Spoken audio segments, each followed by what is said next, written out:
Yes students, last video lecture में मैंने आपको बोला था कि मीडियन के जो क्वेश्चंस थे उसमें अप टू 65 होमवर्क, लेकिन बहुत सारे स्टूडेंट्स का प्रॉब्लम है कि 65 नंबर का जो क्वेश्चन है वो थोड़ा टिपिकल है, तो एक उसका सेपरेट वीडियो ही बना देते हैं, तो जो डिफिकल्टी है वो भी सॉल्व हो जाएगी और ये क्वेश्चन भी आप अच्छी तरीके से समझ पाएंगे। पहले क्वेश्चन को प्रॉपरली ध्यान से पढ़ते हैं।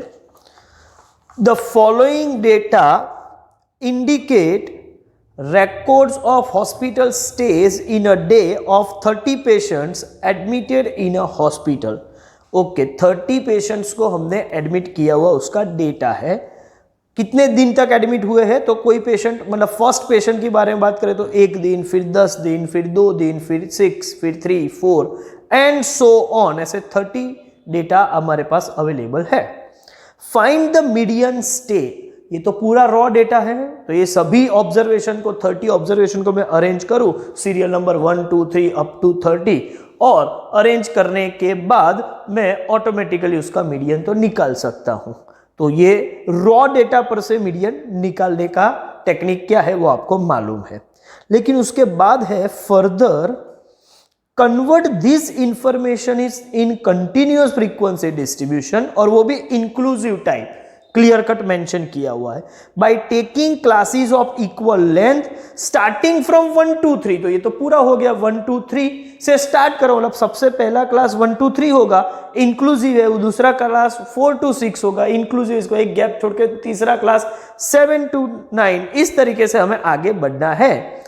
तो find median from the frequency distribution and compare it with your earlier answer, मतलब रॉ डेटा से जो आप आंसर लाए थे उसके बाद ये डिस्ट्रीब्यूशन बनाने के बाद फ्रीक्वेंसी डिस्ट्रीब्यूशन से फिर से आप मीडियन निकालो और दोनों आंसर को कंपेयर करो। देखो थोड़ा बहुत फर्क तो रहेगा दोनों आंसर में, क्योंकि रॉ डेटा से जो मीडियन निकाला है वो और उसको अरेंज करने के बाद मीडियन निकालेंगे तो थोड़ा बहुत फर्क पड़ जाएगा। ठीक है, कितना फर्क पड़ता है क्या है उसके लिए हम क्वेश्चन सॉल्व करेंगे।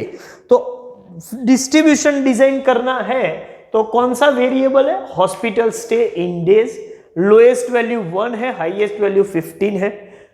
डिस्ट्रीब्यूशन एप्लीकेबल कंटिन्यूअस और वो भी इंक्लूसिव, क्योंकि वो क्वेश्चन ने बोल दिया है। उसके बाद क्लास लेंथ में लिखने की जरूरत है सीधा, क्योंकि हम इसलिए लिखते थे कि वो लोएस्ट क्लास, वो तो रेडीमेड अवेलेबल है, स्टार्टिंग विथ 1 2 3 ऐसा बोला है, मतलब लोएस्ट क्लास 1 2 3 और हाईएस्ट क्लास क्या होगा। तो मैं इसको अरेंज करूं, मुझे 15 तक जाना है तो मैं बोल सकता हूं कि 1 2 3 गैप, क्योंकि इंक्लूसिव है तो ये हो जाएगा 4 to 6, फिर 7 to 9, फिर 10 to 12 एंड फिर 13 to 15, और 15 भी इंक्लूड करना है तो 13 to 15 मेरा लास्ट क्लास होगा। इसके बाद सर क्या, इसके बाद तो टैली मार्क है। हाँ, तो टैली मार्क, लेकिन मैं टैली मार्क नहीं करूंगा क्योंकि मुझे रॉ डेटा का भी मीडियन निकलना है, तो मैं ऑब्जर्वेशन से ही काम कर रहा हूं। देखो थोड़ा मैं टेक्निक चेंज कर रहा हूं, ध्यान से देखिए।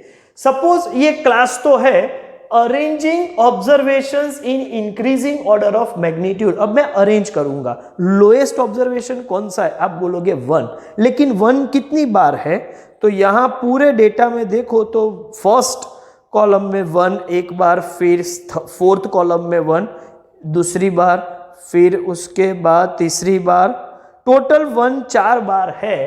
तो 1 2 3 में 1 आएगा, लेकिन 1 4 बार है तो मैं 1 1 1 1 4 बार लिख दूंगा।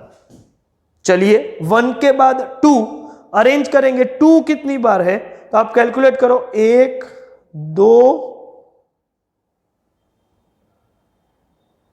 3 4, 2 भी 4 बार है तो मैं 4 बार लिख दूंगा, 2 2 2 2, ये 4 बार लिख लिया।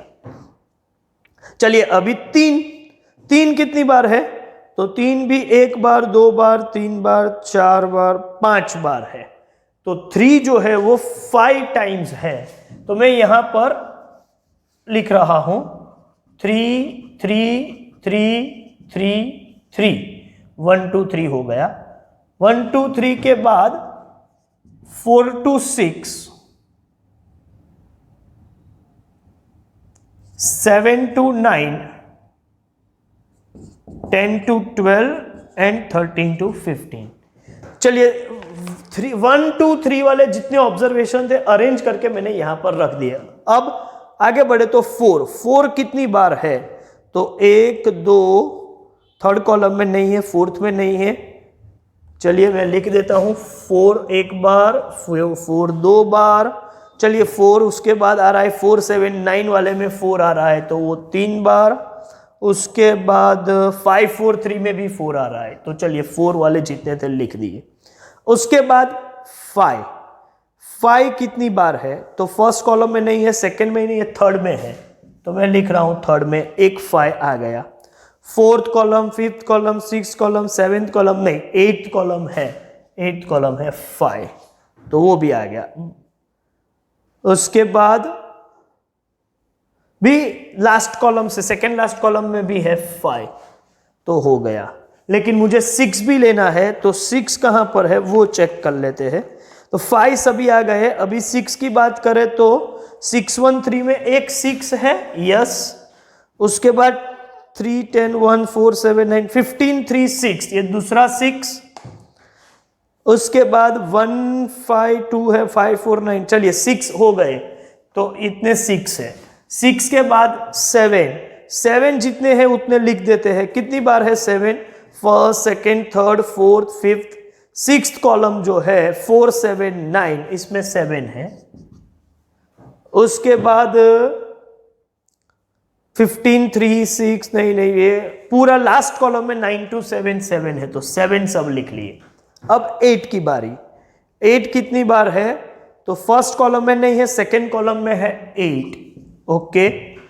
उसके बाद आगे बढ़ते रहेंगे तो third fourth fifth six seventh 8 9 10 अभी है ही नहीं 8 कहीं पर तो 9 देखते हैं। 9 कहां पर है, तो फर्स्ट कॉलम में नहीं है, सेकेंड में नहीं है, थर्ड में नहीं है, फोर्थ फिफ्थ सिक्स्थ कॉलम में 4 7 9 तो वो एक 9 है। उसके बाद 15 3 6 1 5 2 5 4 3 9 2 7 तो दूसरा 9। चलिए 9 भी आ गए। अभी 10 की बारी। 10 कितने हैं, तो मुझे लगता है 10 दो बार है, एक 10 4 8 और 3 10 1 तो ये 10 दो बार है। 11 तो है ही नहीं, 12 भी नहीं है तो छोड़ देते हैं। उसके बाद 13 नहीं है, 14 नहीं है, लेकिन सीधा 15 एक है। चलिए सपोज मुझे फ्रीक्वेंसी रखनी हो, अच्छा ध्यान से सुनिएगा भाई, फ्रीक्वेंसी है तो 1 2 3 में कितने ऑब्जर्वेशन है, तो 1 2 3 4 5 6 7 8 9 10 11 12 और 13 तो फ्रीक्वेंसी आप देख सकते हो 13। टैली मार्क के बजाय मैंने डायरेक्ट ऑब्जर्वेशन की वैल्यू रखी है, ये ध्यान रखिएगा। 4 to 6 में 1 2 3 4 5 6 7 8 एंड 9 फ्रीक्वेंसी हो गई 9। 7 to 9 में 1 2 3 4 5। 10 to 12 में 2 और 13 to 15 में एक ऑब्जर्वेशन। चलिए अब मेरा जो टास्क है वो है मीडियन, दो तरीके से required. First median from raw data. तो रॉ डेटा में पहले ऑब्जर्वेशन को अरेंज करो, तो ये ऑलरेडी अरेंज करके ही रखे हुए हैं, ठीक है। तो अरेंज कर दिए हैं, तो उसके बाद median is n+1 divide by tooth observation. n कितना है, आप बोलोगे n मतलब ये सभी ऑब्जर्वेशंस का फ्रीक्वेंसी का टोटल, वो 30 है। तो देख लीजिए 30 + 1 डिवाइड बाय टूथ ऑब्जर्वेशन, सो 31/2 मतलब 15.5th ऑब्जर्वेशन, जिसका मतलब होता है 15th observation plus 16th observation divide by 2। चलिए वैल्यू कैलकुलेट कर लेते हैं। 15th ऑब्जर्वेशन देखो 1 2 3 ये 13 ऑब्जर्वेशन जो है वो तो आ गए 1 2 3 में, ये 13 हो गए, ये 14 ये 15 और ये 16 तो ये 15th ऑब्जर्वेशन है और ये 16th ऑब्जर्वेशन है। 15th एंड 16 डिवाइड बाई 2, इसका मतलब है 4 + 4 डिवाइड बाई 2, तो वो तो 4 ही होगा, और ये डेटा डेज में है तो 4 डेज आपका आंसर। चलिए, तो ये रॉ डेटा के हिसाब से तो 4 डेज आंसर आ गया, लेकिन मुझे फ्रीक्वेंसी डिस्ट्रीब्यूशन से भी निकालना है और उसके बाद उसको कंपेयर करेंगे। ठीक है, तो फ्रीक्वेंसी डिस्ट्रीब्यूशन से करना हो तो मुझे क्यूमुलेटिव फ्रीक्वेंसी चाहिए ग्रुप डेटा के हिसाब से, और क्यूमुलेटिव फ्रीक्वेंसी मतलब 13 + 9 22, 22 + 5 27 + 2 29 + 1 30। ओके, तो second requirement, median from group data, और ग्रुप डेटा से मीडियन निकालना है तो n/2 फैक्टर वैल्यू करना पड़ेगा, और वो है 30/2 मतलब 15। Cumulative frequency just greater than 15 is 22, तो ये हो गया आपका मीडियन क्लास, और ये हो गया CF। So median class is equal to 4 to 6 and median is L + n/2 - CF/F × C। लेकिन L लेते वक्त ध्यान रखो इंक्लूसिव है तो 3.5 लेंगे, यहां 15, CF का मतलब यहां पर 13 है, frequency of the median class is 9, और दो लोअर और अपर का डिफरेंस निकाले तो 3 का गैप है, तो C = 3। चलिए आप लोग इसको कैलकुलेट कर लीजिए और आंसर वेरीफाई कर लीजिए। ठीक है, चलो आप भी कैलकुलेट करो, मैं भी करता हूं। ये आ रहा है 4.1666 मतलब 17 डेज। ओके, तो दोनों पैटर्न से हमने ये क्वेश्चन सॉल्व कर लिया। कंपेयर करें तो 0.17 डेज का फर्क है, आप उसको कंपेयर करो तो हमने कर लिया भाई, ये 4 डेज है और ये 4.17 है, साइड बाय साइड है, कंपैरिजन भी हो गया।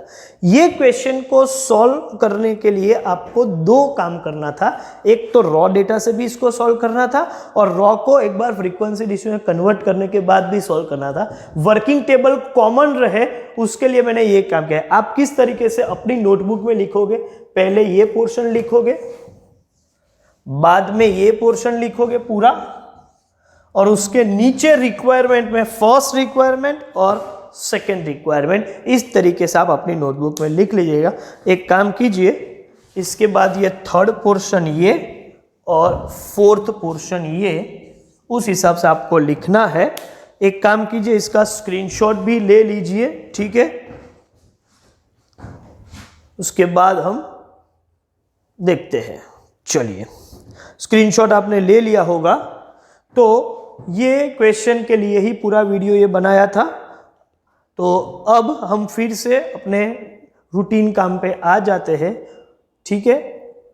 और इसके बाद मैं आपको बोलूं कि पोजिशनल मेजर में हमने मीडियन तो पढ़ा हुआ है।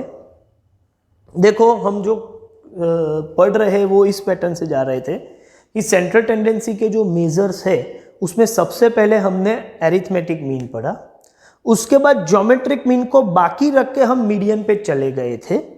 तो मीडियन हमारा खत्म हो चुका है, और मीडियन जैसे ही कुछ अदर पोजिशनल मेजर्स है, लेकिन उससे पहले अब हम मूव करेंगे ज्योमेट्रिक मीन पर, और ज्योमेट्रिक मीन वाला पोर्शन खत्म कर देंगे, तब फिर हम ये मीडियन से आगे वाले जो है उसमें जाएंगे। तो थोड़ा हम आगे पीछे जा रहे हैं, लेकिन आप सीक्वेंस समझ के चलिए। पहले हमने एरिथमेटिक मीन पढ़ा, उसके बाद ज्योमेट्रिक मीन को बाईपास कर दिया और मीडियन पढ़ लिया, और अब फिर से हम ज्योमेट्रिक मीन पढ़ेंगे नेक्स्ट वीडियो लेक्चर में, ठीक है। चलिए, तो आज का सेशन खत्म करते हैं। Thank you very much.